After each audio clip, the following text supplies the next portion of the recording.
오늘 설교 말씀의 제목은 잃어버린 기쁨의 회복, 온전한 순종, 이 말씀을 가지고 우리도 본문 말씀을 살펴보기를 원합니다. 자, 먼저 이 잔치집에 포도주가 떨어졌습니다. 그래서 예수님의 어머니 마리아는 하인들을 부릅니다. 그리고 이렇게 이야기를 하죠. 5절에 보니까 그의 어머니가 하인들에게 이르되 너희에게 무슨 말씀을 하시든지 그대로 하라 하니라, 이렇게 되어 있습니다. 자, 먼저 이 성경 본문에 보면 하인들이다라고 이렇게 나와 있는데 이 단어를 좀 우리가 먼저 살펴볼 필요가 있습니다. 이 하인이다라고 하는 단어는 우리가 이제 이 헬라어로 보면 어떤 뜻이냐면 디아코노스입니다. 네, 디아코노스라고 여러분들에게 왜 말씀을 드리느냐? 이것은 우리가 본래적으로 알고 있는 어떤 종, 노예를 의미하지는 않습니다. 이 디아코노스가 이 신약 성경에는 어떻게 번역이 되어 있냐면 가장 먼저 그리스도의 일꾼으로 번역이 되어 있습니다. 그리스도의 일꾼을 디아코노스다. 그래서 골로새서 1장 25절에 보면 내가 교회의 일꾼 된 것은, 사도 바울이 내가 교회의 일꾼 된 거, 이 디아코노스다, 이렇게 이야기를 하죠. 하나님이 너희를 위하여 내게 주신 직분을 따라 하나님의 말씀을 이루려 함이니라. 그 다음에 이 디아코노스가 이 교회적인 의미로 어떤 뜻이냐면 우리 교회 직분 말할 때 안수집사 있죠. 이 안수집사를 디아코노스, 이렇게 우리가 좀 볼 필요가 있습니다. 빌립보서 1장 1절에 보면 그리스도 예수의 종 바울과 디모데는 그리스도 예수 안에서 빌립보에 사는 모든 성도와 또한 감독들과 내 집사들에게 편지하노니, 나오죠. 여기 집사가 우리가 보통 개신교에서 말하는 안수집사를 이야기합니다. 이 집사가 디아코노스입니다. 그리고 이 세 번째, 이 본문의 의미에 좀 문맥적 의미에 맞게 이 디아코노스는요, 우리 서민들의 삶 가운데 있어서 이 식사를 나르는 사람, 식사를 전달하는 사람을 디아코노스다, 이렇게 우리는 볼 수가 있습니다. 제가 왜 여러분들에게 먼저 이 말씀을 드리느냐? 보통 이 지중해 1세기 시대 때, 이 로마 시대 때죠. 다 성경의 배경이 그때 당시에 종이다, 노예다라고 했을 때는 이 둘로스다라고 하는 표현을 씁니다. 이 둘로스는요, 인격도 없고 자기 생각도 없고 그저 하라면 하는 것이고 그냥 죽으라면 죽는 거예요. 예전에도 한번 말씀드렸죠. 이 둘로스다라고 하는 종 노예는 어느 정도로 심한 의미를 갖고 있느냐? 이 로마 황제가 이 신하들을 거느리고 연못을 딱 지나갑니다. 그런데 갑자기 고기가 팔딱팔딱 뛰어올라요. 먹이를 달라고. 지나가다가 황제가 그냥 손가락질만 합니다. 뒤로. 그럼 이 손가락의 끝자락에 닿는 한 사람 있죠. 그 사람 그냥 고기 밥이 되는 거예요. 그것이 바로 이 둘로스의 어원인 것입니다. 그만큼 자신의 생명도 보장받지 못하고 인격도 없고 생각도 없고 그냥 들어가라고 하면 들어가야 되는 거, 이것이 바로 노예 종 둘로스인데, 자, 여기 그런 측면에서 오늘 예수님께서 예수님의 어머니 마리아가 하인들을 다 불렀어요. 불러다가 무슨 말씀을 하시든지 그대로 하라 했을 때 이 하인들이 이 말씀을 순종하고 받아들이는 것이 쉬운 일은 아니었다라고 하는 것을 먼저 우리가 짚고 넘어가야 됩니다. 그저 하인이었고 종이었고 노예였기 때문에 그냥 너는 시키는 대로만 해, 전 다 하겠습니다, 이런 의미가 아니에요. 그저 이들도 똑같은 인격체예요. 똑같은 생각을 갖고 있고 똑같은, 여러분 뭐랄까요, 자기 주권이 있는 사람들이에요. 그런데 이들에게 마리아가 당부를 하는 거죠. 무슨 말씀을 하시든지 그대로 하라, 이야기를 하고 있습니다. 자, 예수님께서 그들을 부르십니다. 요한복음 2장 7절에 우리 같이 한번 읽어볼까요? 2장 7절입니다.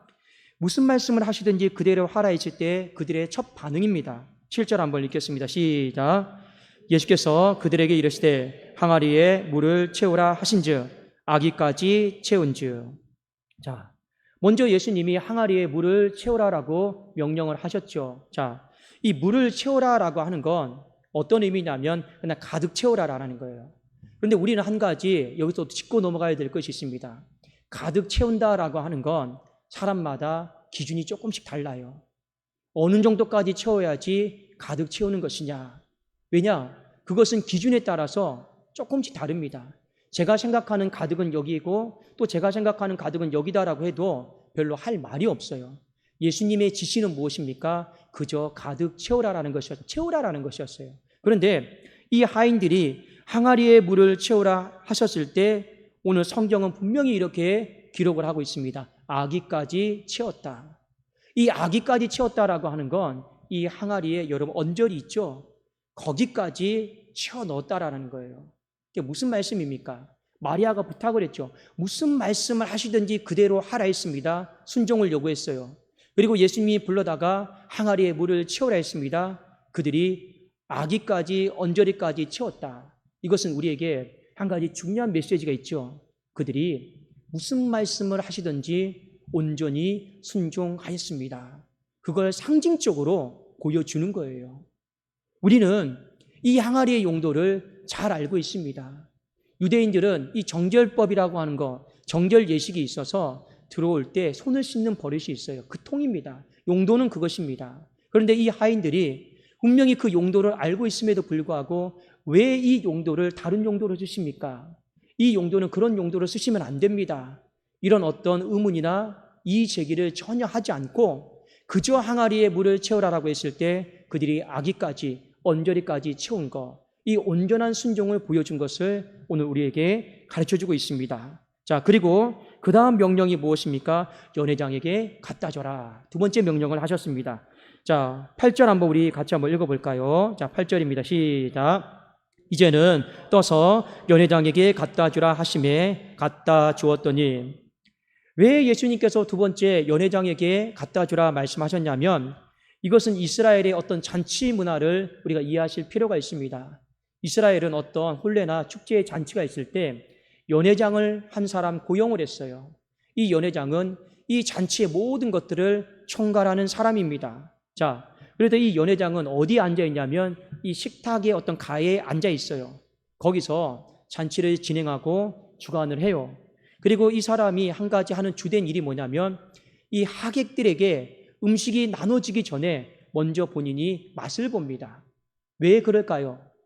하객들을, 오신 손님들을 가장 잘 섬기도록 하기 위해서. 좀 이것 좀 짠 것 같다. 이거 너무 좀 맛이 없다. 그걸 연회장이 평가를 하는 거예요. 그래도 가장 좋은 것으로 좋은 또 축제와 잔치가 될 수 있도록 반드시 이스라엘의 이 축제 문화는요, 음식을 연회장에게 갖다 줘야만 합니다. 그리고 그것을 오늘 하인들을 시켜서 연회장에게 갖다 주고 있습니다. 그렇죠? 그런데 오늘 우리가 이 하인들의 모습을 통해서 한 가지 분명히 생각해야 될 게 있어요.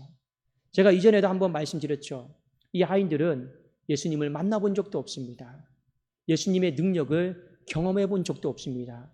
무엇을 보면 알 수 있냐면 오늘 성경 11절 하반절에 보면 이렇게 나와 있죠. 예수께서 이 처음 표적을 갈릴리 가나에서 행했다. 그러니까 최소한 이 동네에서만큼은 하나님의 능력이 나타난 것이 바로 오늘이 처음이다라는 거예요. 이 동네에서만큼은. 그러니까 이들이 이전에 예수님을 만나거나 어떤 예수님의 소문을 듣거나 예수님의 어떤 능력을 경험하지는 못했습니다. 그럼에도 불구하고 이들은 온전히 순종을 했어요. 무엇에 대한 순종입니까? 주님의 능력에 대한 순종입니다. 자, 이 가정의 이 잔치집의 문제점이 무엇입니까? 포도주가 떨어졌어요. 기쁨을 잃어버렸어요. 이 문제를 나름대로 해결해 보려고 누군가가 예수님의 어머니 마리아에게 부탁을 했습니다. 그렇죠. 그리고 마리아는 예수님에게 부탁을 했는데 예수님이 면박을 줬습니다. 내가 이런 데 능력 쓰라고 하나님이 나를 보내주신 것 아니다. 단칼에 거절하셨죠. 그럼에도 불구하고 마리아는 그래도 잃어버린 기쁨을 회복하는 이 사역은 예수님의 사역이다라고 하는 걸 인지시키고 확장시키기 위해서 오늘 그런 면박을 받았음에도 불구하고 하인들을 불러다가 예수님 들으라는 듯이 그분이 무슨 말씀을 하시든지 너희들은 그대로 해라. 이게 무슨 말입니까? 지금 우리가 큰일 났다. 기쁨을 잃어버렸다. 그런데 이 잃어버린 기쁨을 회복할 수 있는 유일한 분은 이 집에서, 이곳에서 주님밖에 없다라는 거예요. 그걸 하인들에게 주지시켜 놓은 거예요. 너희들 지금 우리 잔치에 지금 문제가 생긴 거 보이지? 이 잔치에 조금 시간이 지나면 흥이 다 깨지고 이제 기쁨이 다 없어지고 박살이 날 거 보이지? 예, 보여요. 그런데 이것을 멈추고, 이 어둠을 멈추고 이 잃어버린 기쁨을 회복할 수 있는 분이 딱 한 분밖에 없다. 그분이 누구냐? 바로 저기 계신 예수님이다. 이 잃어버린 기쁨을 회복할 수 있는 분, 그분을 신뢰하라라는 거예요.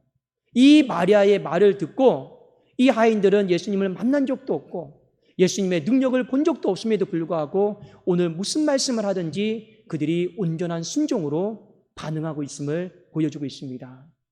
그렇게 함으로 말미암아 이 잔치집에, 기쁨을 잃어버린 잔치집에 흥이 다시 돋게 되고 잃어버린 기쁨이 회복이 되는 것이죠. 맞습니다. 우리도 살아가면서 주님을 직접 만나본 사람은 아무도 없습니다.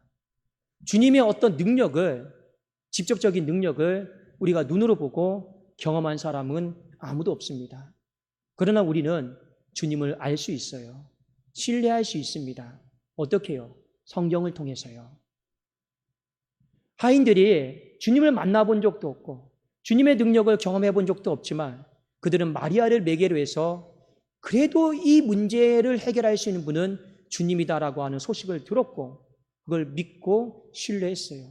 그 속에서 온전한 순종을 보여줍니다. 오늘을 살아가는 우리도 마찬가지죠. 만나본 적도 없고 그분의 능력을 직접적으로 본 적도 없지만 우리는 얼마든지 이 성경을 매개로 해서 주님의 능력을요 신뢰할 수 있다라는 거예요. 여러분, 우리가 이번 주에 교회 가운데 중요한 문제들이 있습니다. 우리 모든 당회로부터 비롯해서 우리 모든 교회 주의 백성들이 다 하나님 앞에 이 잃어버린 기쁨을 회복하는 것, 우리의 마음의 간절한 바람이고 소원 아니겠습니까? 근데 우리의 마음 가운데 어떻게 기도하는 것이 이 짧은 4일 동안 우리가 기도할 수 있는 방법일까요? 여러분, 한 가지만 기억하십시오. 온리 지저스입니다. 오직 예수입니다. 어떤 오직 예수냐? 우리의 이 문제를 해결할 수 있는 분은 변호사도 아니요, 목사도 아니요, 오직 주님만이 이 문제를 해결할 수 있는 온리 지저스. 주님만이 이 문제를, 잃어버린 기쁨을 복원시키고 해결할 수 있는 유일한 분이십니다. 이 믿음을 가지고 우리는 기도해야 되는 거예요. 우리가 어느 정도까지 기도해야 되겠습니까? 하나님은 우리에게 항아리의 물을 채우라 하시는 것처럼 기도의 양을 요구하실 것입니다. 그러나 여러분의 마음 가운데 한 가지 부탁 말씀을 드립니다. 어디까지 내가 기도해야 되느냐? 여러분, 우리가 겨우 기도해도 딱 4일입니다. 어디까지 기도해야 되느냐? 그냥 주님이 우리에게 기도를 요청하셨어요. 항아리의 물을 채우라고 하시는 것처럼. 근데 우리의 마음 가운데 그래도 내가 이 아기까지 이 기도의 분량을 채워야겠다. 그런 온전한 순종의 마음으로 하나님 앞에 기도하십시오. 그것이 지금 이 남아있는 4일 동안 우리 교회가 이 당면한 가제 속에서 잃어버린 기쁨을 회복할 수 있는 온전한 순종의 영역이 아니겠습니까? 빨리 이 말씀을 붙잡고 우리가 이 말씀 앞에서 온전한 순종으로 나아갈 수 있기를 원합니다. 다른 거 아니에요. 주님만이 온리 지저스, 주님만이 이 문제의 매듭을 풀 수 있는 분이십니다. 이게 사람끼리 합의한다고, 이게 사람끼리 어떤 좋은 변호사를 만난다고 해결될 문제가 아니고 오직 주님만이 이 잃어버린 기쁨을, 우리 교회의 아픔을, 이 매듭을 풀 수 있는 분이십니다라고 하는 그 전적인 신뢰, 전적인 믿음의 고백, 이것을 가지고 우리는 항아리에 물을 채우고 우리는 또 연회장에게 갖다 주고 하면서 온전한 순종의 반응을 보이는 거예요. 말씀을 여러분 붙잡으십시오. 그가 무슨 말씀을 하시든지 그대로 하라 했습니다. 우리는 종이 아니에요. 우리는 하나님의 백성이요, 하나님의 아들입니다. 우리에게는 선택권이 있고 우리에게는 자유의지가 있습니다.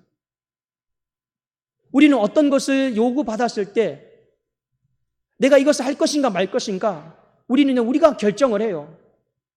우리가 만일 종이다라고 하면 아무 토도 달지 않고 아무 이의 제기도 하지 않고 그저 로봇처럼, 기계처럼 우리는 기도할 것입니다. 만일 이 하인들이 둘러쓰였으면 토도 달지 않고 이의 제기도 하지 않고 그냥 로봇처럼 했을 것입니다. 그러나 그렇게 로봇처럼 기도하는 사람에게는 기쁨이 없어요. 누구에게 잃어버린 기쁨의 참 포도주의 이 맛을 알 수 있습니까? 내가 먹어보지 않아도 기뻐요. 왜요? 이것이 누구로 인하여서, 이것이 어떻게 생겼는지 알고 있으니까요.